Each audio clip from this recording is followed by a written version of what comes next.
نحمده ونصلي على رسوله الكريم أما بعد فأعوذ بالله من الشيطان الرجيم بسم الله الرحمن الرحيم. وعن وائل بن حجر رأيت رسول الله إذا سجد وضع ركبتيه قبل يديه وإذا نهض رفع يديه قبل ركبتيه. رواه أبو داود والنسائي والدارمي. رب اشرح لي صدري ويسر لي أمري واحلل عقدة من لساني يفقه قولي ربي زدني علما. برادران محترم، اولا السلام علیکم ورحمت الله وبرکاته وبعد. ثانیا اینکه در درس قبلی، در درس گذشته موضوع فضیلت سجده بود. فضیلت سجده را بیان کردیم، از قبلا سجده را بیان کردیم. حالی نوبت زی است که کیفیت سجده، با سجده که میریم چه قسم، اول زانو خود ببانیم یا دست خود، از سجده که بلند میشیم چه قسم بلند شیم. دی اختلاف مذاهب سو، بعض برادرها یک قسم و بعض برادرها دیگر قسم. و کیفیت سجده که چه رقم سجده کنیم، خود کیفیت سجده، ترتیب سجده چه قسم است، چون یک مسئله علمی است و خیلی مهم است. میخوایم که این مسئله را ما تشریح کنم. برادران محترم، ما خو در مسائل دنیوی خیلی زیاد ماهر هستیم و در حصول دنیا، در وسعت بزنس متاسفانه که در فکر نماز، روزه و ارکان اسلام هیچ نیستیم. اندمی فکر نیستیم که کسی که دست خود اول میمانه به چی حیثیت میمانه، به چی دلیل، و کسی که زانو خود میمانه چرا میمانه. باید معلومات داشته باشیم. هر کسی که در هر خانه، در هر مملکت کس از اون مملکت خود صادراتش، وارداتش، نفوذش، هر چیزش میفهم، باید بفهمه. و همینطور خاندان خود بفهمه که ما در خانه چند همشیره دارم، چند برادر دارم. همینطور هر کسی که در هر مسلک و در هر مذهب است رو باید بدانه، دلیل داشته باشه. برادرای محترم، در این مسئله که است تقریبا 5 اقوال است که اول قول امام ابی حنیفه است و امام شافعی رحمه الله است که در نزول، در پایان شدن از قیام به سجده، و دیگه قول مشهور امام احمد بن حنبل است و قول سفیان ثوری است و قول اسحاق و غیره است. یا چی میگن، یا به این فکر و به این نظر هستن ان ینزل الی السجود علی رکبتیه ثم یدیه. وقتی که کسی که پایان میشه از قیام به سجده چه رقم کنه، این باید بالای زانوی خود تکیه کنه و تا شوه. اول زانوی خود تا کنه، اول خپل زنگانونه باید خطی که، وروسته لاسونه او وروسته جبهه، دا اوچوله. دا د امام ابي حنیفه و د احمد بن حنبل او د شافعی صاحب او د سفیان ثوری و اسحاق مذهب ده، د دوی نظر هم دغه ده. و چې دا جګیږي که میخزه از سجده بعکس، اول باید پیشانی خود بالا کنه، دوم باید دستای خود، سیم باید زانوی خوده.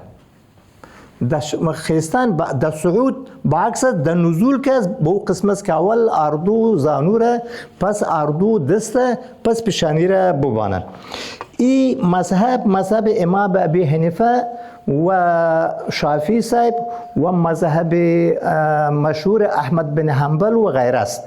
خود در خیستان باز امام شافعی امرای امام ابی حنیفه موافق نیست و امرای امام مالک رحمه الله موافق است در بالا شدن. خود باز میگیم یک مسئله شد، یک قول شد. دویم قول قول امام مالک است و یک روایت از احمد بن حنبل است که ان ینزل الی السجود علی یدیه، که تا کسی که پایان میشه به سجده بچی به تکیه کردن به ماندن هر دو دست ثم رکبتیه پس زانوی خوده.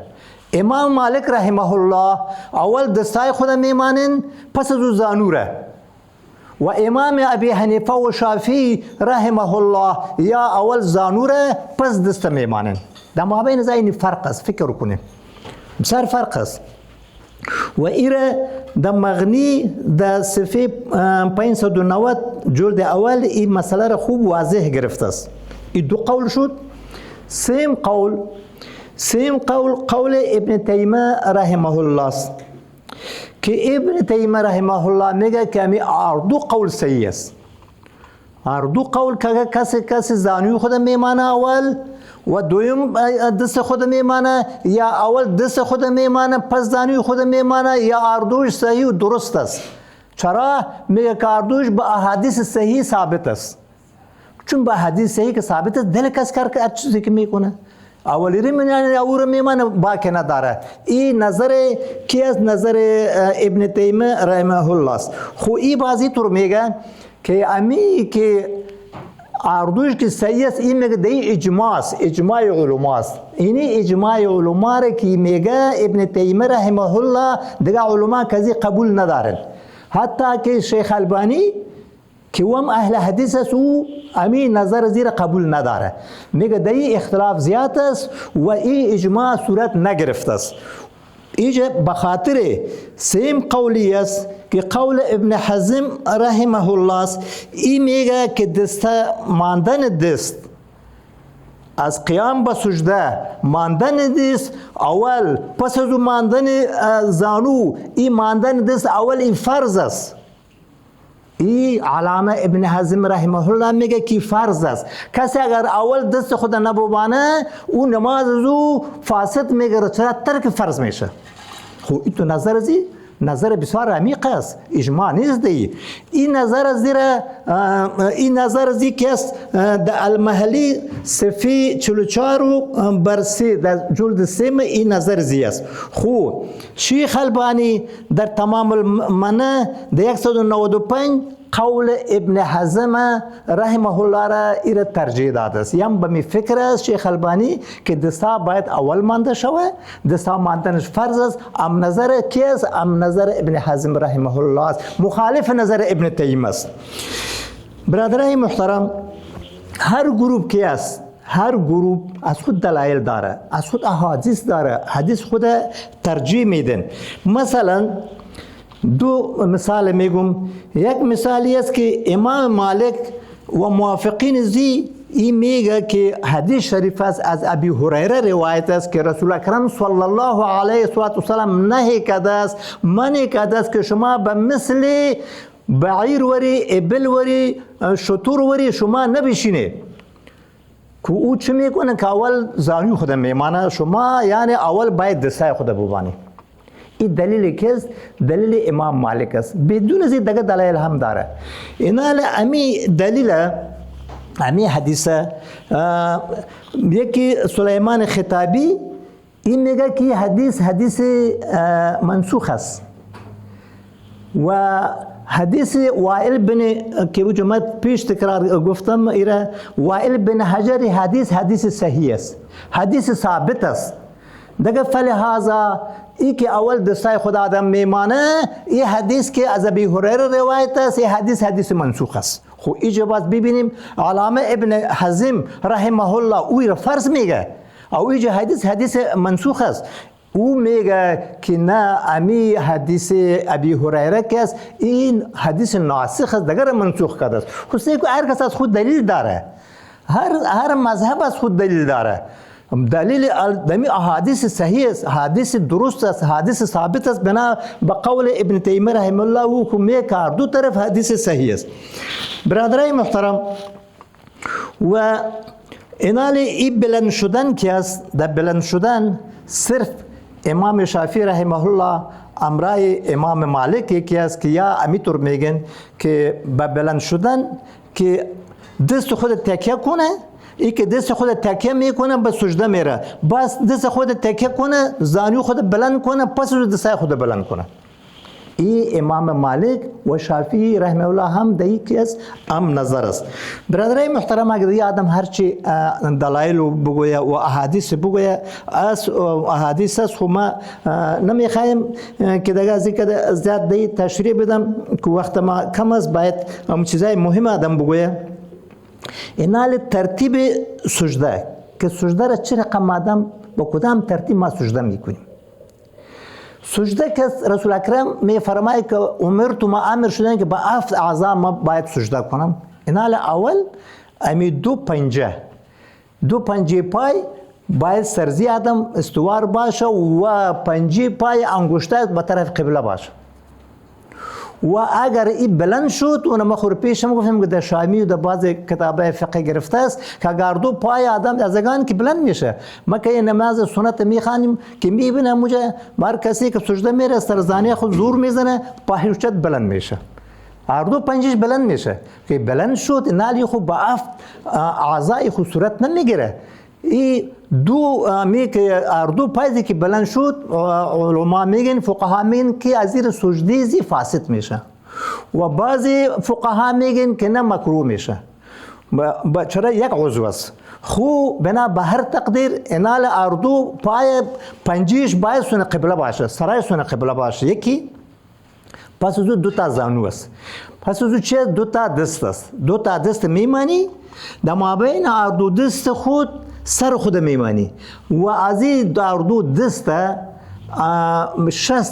انگشت شست ما باید موازی یا مساویزی چی باشه، اوزون باشه، از گوش باشه به اندازه. ایتونه که دستایت بلند ای طرف ببانی، یا اینه که دستایت هیچی ببانی، یا اینه که دستایت او طرف ببانی. نه، دست میمانی در مابین اردو دست سر خود میمانی، سجده میکنی، پیشانی خود میمانی و دستایت هم به اندازه حال خود میباشه. تو نه که بسیار پراخ باشه، تو نه که بسیار زیق باشه، به حال خود باشه، روش بسونه قبله باشه. یک مسئله. دومی است که خیلی مهمی است که بعض مردم در سجده ای بازوی خدا ای را میگیرین در زمین میمانن، اینطور سجده میکنن. این غلط است، این جایز نیست. رسول اکرم از این منع کرده است. اگر ای بنا به چی باشه، به ضعف باشه، بنا به مریض باشه، بنا به کنسالی باشه، او باز پروا نمیکنه. و اگر نه، ای بازو باید از زمین بلند باشه. رسول اکرم میگه شما سجده نکنید به مثل سبوع، به مثل کلب سگ میگه، به مثل سگ شما اینطور نبشینی، افتراش چرا نکنی، یا اعقای کلب نکنی، یا ددگه جامز انبساط کلب نکنی، السبوع نکنی. این بازوی خود در زمین نبوبانه، این باید بلند باشه، بلند. خب اینالی ای که بلند پید، ای باید از این مرد باید جدا باشه. حتی که رسول اکرم، چون رسول اکرم خو امام بود، پیش بود، به اندازه پراخ می بود که یک بزغاله از زیر قول زی می رفت می آمد، بزغاله ریزه. خو اینالی ای باید بلند باشه. یک مسئله. دومی است که ای اردو دست بازو باید از پهلو جدا باشه، متصل نباشه که پهلو. دیگه اردو فخذ، اردو ران که باید از شکم جدا باشه و این ساق آدم از ران آدم جدا باشه. ران فخذ امرای ساق یک جای نباشه، باید جدا باشه، بلند باشه. خو به این اندازه، به این قسم باید آدم سجده کنه. ترتیب سجده به این است. بعضی مردم بسیار همیطور ایش در زمین می باشه، ای که زی متصل می باشه، رانش که شکمش متصل می باشه. ای نوع سجده نیست. باید که رسول اکرم می فرماید که شما مشابه حیوانات خود نکنه. مشابه مثلا که غراب، دو حدیث شریف غراب می آید، غراب کارغت وی زاغ میگه که مثل زاغ وری ټونګه نبزین در سجده، مثل زاغ وری ټونګه نبزین در رکوع. باید سجده باشه، یا مثل دیک مرغ وری، یا امور رقم نبشینه دیگه این ترتیب سجده است که باید ما او در نماز سجده بسیار زیاد مهم است. قیام هم اهمیت داره، سجده بسیار مهم است که قرب الهی است که در سجده هر رقم دعا کنی و دعای دو قبول میشه. برادرای محترم، چون این مسئله سجده را همیشه تمام میکنیم، میایم دیگه که اقسام سجده، در اقسام سجده یک 5 دقیقه گپ میزنم دیگه ما دعا میکنم. اقسام سجده که است که سجده چند قسم است. اول سجده صلاتی است، سجده نماز است که ما گفتم. سجده نماز که است این به اتفاق علما فرض است که در هر رکعت 2 سجده است و اگر سجده صورت نگیره نماز فاسد میشه، فرض است به اتفاق علما. هیچ کس دی کدام اراده نداره. یک مسئله. دومی است که سجده تلاوت. سجده تلاوت که است دی به نزد امام ابی حنیفه رحمه الله ای واجب است و به نزد دیگر اماما که 3 امام دیگه هستند که شافعی صاحب و احمد بن حنبل این سنت مؤکد میگه و امام مالک این سنت میگه و به نزد امام تیمیه به نزد ذکر است هم واجب است. چرا؟ یا میگین امام صاحب میگه، امام ابی حنیفه رحمه الله میگه که این ثابت است به قرآن کریم. الله امر کرده است که شما سجده کنید و آیات سجده را من میگن که سجده میگرده سر آدم. 4 دلیل گرفته است امام ابی حنیفه وجوبش، دلیل وجوبش است. یکی است که امر الله است و آیات است و دومی است که الله تبارک و تعالی کسی که سجده میکنه ازور ماتش کرده است، توصیفش کرده است، ایمان کنه شما هم سجده کنید. سیمی است کسی که سجده نمیکنه متکبرین و کبر دارن جبارین او را از او خوبش گفته است، یعنی معنی که شما سجده کنه. نگاه حدیث شریف است که رسول الله صلی الله علیه و سلم می فرماید که میگه وقتی که بنی آدم سجده کنه در سجده تلاوت شیطان که یاره ببینه شیطان گریه میکنه و میگه که با بنی آدم امر سجده شد، سجده کرد یا مستحق جنت میشه، به جنت میرد. من که هستم غرور کردم، خودخواهی کردم، با من که امر سجده شد سجده نکردم، من چه شدم؟ من مستحق نار شدم. این که فکر میکنه هر وقت که ما سجده میکنیم شیطان حکیم است، شیطان گریه میکنه و افسوس میکنه، ندامت میکنه، هیچ چیز دستش نمیاد. برادرای محترم، به این دلایل امام ابی حنیفه رحمه الله میفرماید که سجده تلاوت که است چی است؟ واجب است. به شمول ابن تیمیه رحمه الله و میر ترجیح میده. برادرای محترم، علمیم به این مسئله که سجده تلاوت به چی سبب واجب میشود. این آدم بفهمه یک چیز را نمیشته این بسیار خوب خلاص همینطور لبا بشه که خوب در ذهن میشینه.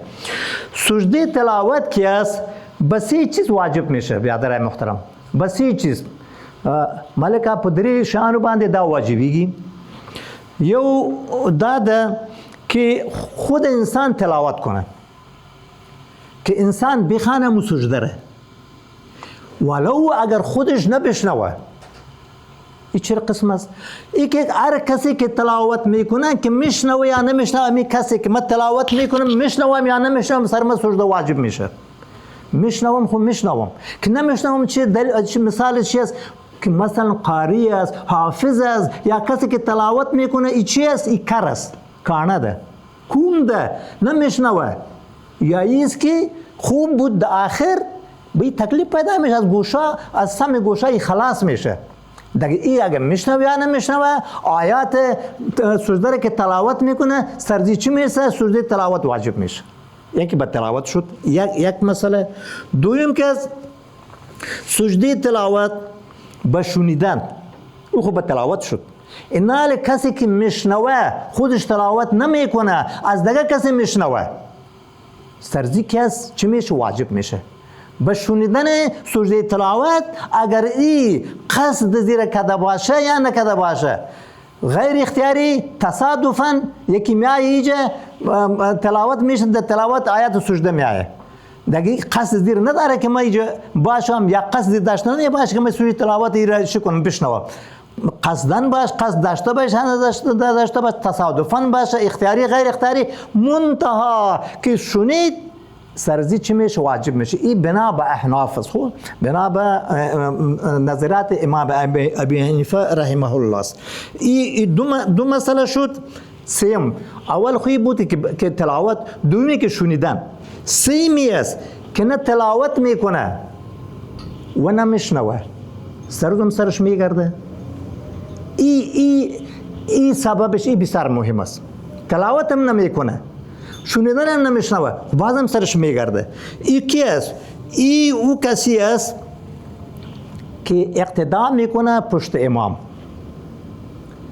امام صفا دور دراز میباشه، امام سجده تلاوت میخانه، مقتدی بسیار دور است، هیچ نمیشنوه. چون اقتداش پشت امام است، سر امام که واجب میشه، این مقتدی هم باید چی کنه؟ اگه شنیده است یا نشنیده است، سردی واجب است. مثلا روز جمعه صفا زیاد است، حالا خلا اسپیکر پیدا شد، پیش اسپیکر نبود، در اسپیکر که باشه بعضی وقت مردم متوجه نمیشن، اسپیکر هم خراب میباشه، در دور آواز است نمیایه، اوجا مردم صرف چی استاده میباشه، همون تکبیره را میگه، دویم سیم صف چهارم صف، مردمای بعدی صرف تکبیر میشنوین، قرائت نمیشنوین. در قرائت امام اگر سجده تلاوت کرد، اگه این مقتدی بشنوه یا نبشنوه چی میشوه؟ سرزی سجده تلاوت واجب میشه. برادرای محترم، این دیگه مسئله. اینالی یکی است که سجده تلاوت امی شرایطش چی شرایط داره؟ این باید بگویم سجده تلاوت که ای که کسی تلاوت کنه و بشنوه شنیده شو از او، این چند شرایط داره. اولی که از او کسی که تو میشنوی، از او کسی که میشنوی باید این صفات داشته باشه که میشنوی. مثلا اول الف که او از او که میشنوی بنی آدم باشه، از بنی آدم که بشنوی این سجده تلاوت سر تو واجب میشه. خو از بنی آلازی که میبرایه، اگر بالمقابل توتی چی میکنه؟ سجده تلاوت ادا کرده الحمدلله را میگه، گپ میزنه. اگر توتی قرائت کرد یا شارو قرائت کرد یا تیپ ریکارد، یا این تیپ شده بود، از تیپ تو میشنوی، در وقت سر تو سجده تلاوت نمیگرده. این خیلی مهم است. این مسائل ایره درالمختار در صفحه دویم، در جلد دویم صفحه 107 ایره ذکر کرده است. بی که تلاوت کننده عاقل و بالغ باشه، تلاوت کننده عاقل و بالغ باشه. اینال ازی چی؟ بقایی صاحب کسی که تلاوت میکنه او عاقل باشه، دیگه بالغ باشه. اینال ازی که میبرایه که عاقل نباشه. عاقل نه کی است؟ بیهوش آدم که بیهوش است تلاوت میکنه، نه سرتو میشوه که میشنوی، نه سرتو میشوه. دیوانه خو عقل نداره، دیوانه تلاوت میکنه، به تلاوت دیوانه سجده تلاوت واجب نمیشه. دیگه بالغ کنال گفت، بالغ قیدش آورد که اگه طفل تلاوت بکنه سرزو که است سجده تلاوت واجب نیست. یک وقت شبیر جان پروگرامش بود، 120 نفر موجه در بلاک تاون بودیم، در حال از او طفلا بود. هم یک طفل خیست موجه تلاوت کرد و آیات سورت آخر گفت دو سجده اچ آمد، تلاوت آمد. دیگه مردم ایجا برخطا زنا و مردا که باید اچ شوه، ایجا ما سجده کنیم. ما گفتم نه، بعد ما در اسپیکر گفتم سجده نمیشه. رای طفل از خودش دیگه با قرائت طفل سجده واجب نمیشه. جیم که قرائت کننده بیدار باشه، خو نمیشه، خود بیایه تمامی سورتای تلاوت کنی یا سپاره آخر تلاوت کنی، سرزی سجده تلاوت واجب نمیشه. چرا؟ رسول اکرم صلی الله علیه و سلم فرموده است که 3 چیز است از 3 نفر در عمل نامه نوشته نمیشه. یکی کسی که خو باشه، دخواه کسی را بزنه قتل کنه یا هر کاری بکنه سجده تلاوت بخوانه. حتی که یک سال ایجا یعنی همیشه بودیم که یک زن خط روان کرد دیگه آمد غیر مترقبه گفت که من یک مرد گفت که من خط روان کرد شاید بیاد باز باشن باشن این کدام 17 سال پیش گفت من دخواه که زن خود جنگ کرده بودم و زن خود طلاق کردیم. آیا این طلاق میشه؟ ما گفتم ولی مایان بیداری کده نمیده خود دخواه رو طلاق کردی. دخواه که اگه زده باشی هیچ پروا نداره شو باشی. گفتم از این معلوم میشه که در ذهن تو این مسئله بوده. یعنی دخواه این مسائل طلاق و مسائل چی صورت نمیگیره. خب برادرای محترم دیگه ای که کسی که تلاوت میکنه ای پاک باشه. پاک.